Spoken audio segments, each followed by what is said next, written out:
They say I got 15 seconds to get your attention, and I'm going to tell you a sad story, and it's going to be worth listening to the end. One of my favorite sayings is, "Into this life a little rain must fall." I acknowledge that there are a lot of people out there that need help. You got your homeless person living in the car, not even being able to barely afford to eat. You got the forgotten senior citizen whose grass has grown up and,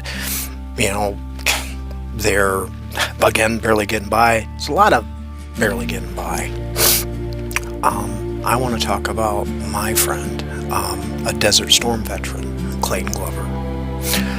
Clay is one of those guys that is constantly helping someone else.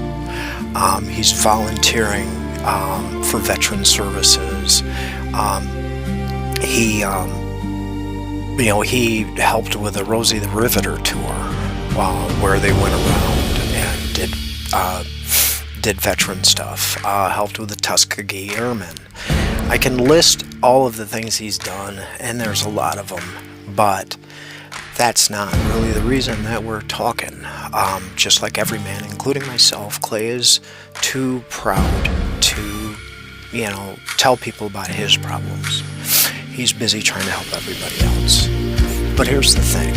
Clay, since getting released from the military, has dealt with a lot of physical and mental issues, as a lot of our veterans have. But I got a story to tell.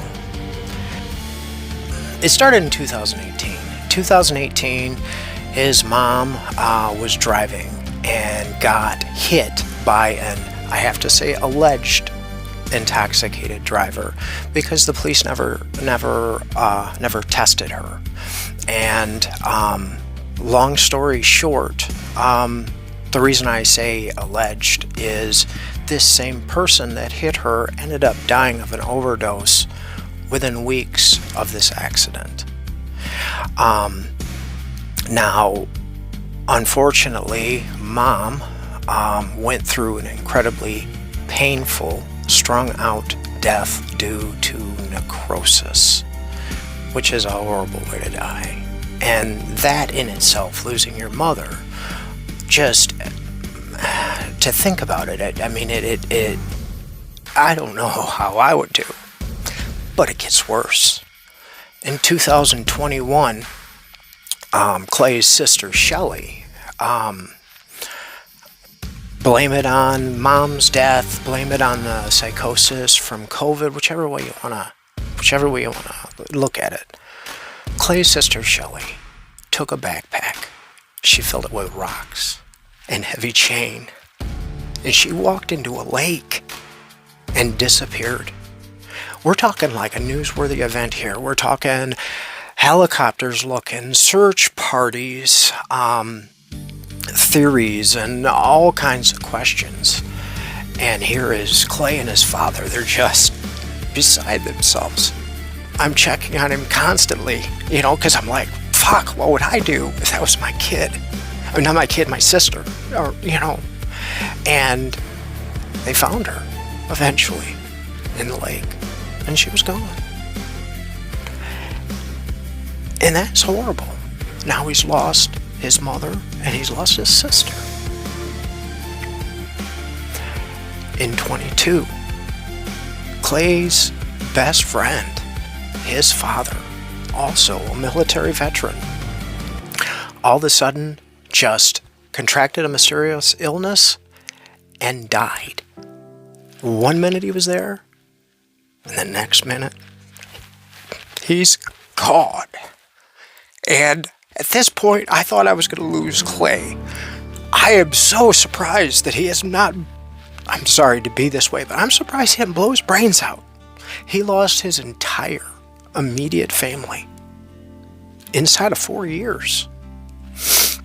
I think the only thing that really kept him semi-grounded is that pre-COVID, he met this girl online named Marie from the Philippines. I'm not gonna lie, I gave him grief about it. I'm like, mail order bride, can't you find one here? But the thing is it made him happy. He was happy. And I think that Marie is the only thing that kept him together. And the sucky thing is that because she is in the Philippines, with money being the way that it is, he hasn't seen her since 2023. Now, the reason I'm making this video is I think that we all can agree that losing one parent could cause a lot of mental stress, but losing your entire family inside of 4 years, he moved into his parents' home. To process the loss of his entire family. And long story short, there's a $25,000 mortgage on it. And he got behind. He's behind $6,000. And the mortgage company doesn't care. The mortgage company wants his house. So they have made it almost impossible for him to get caught back up. They want between $1,500 and $2,000 a month in a signed agreement, or they're taking his house. They're selling his house this month. So this is me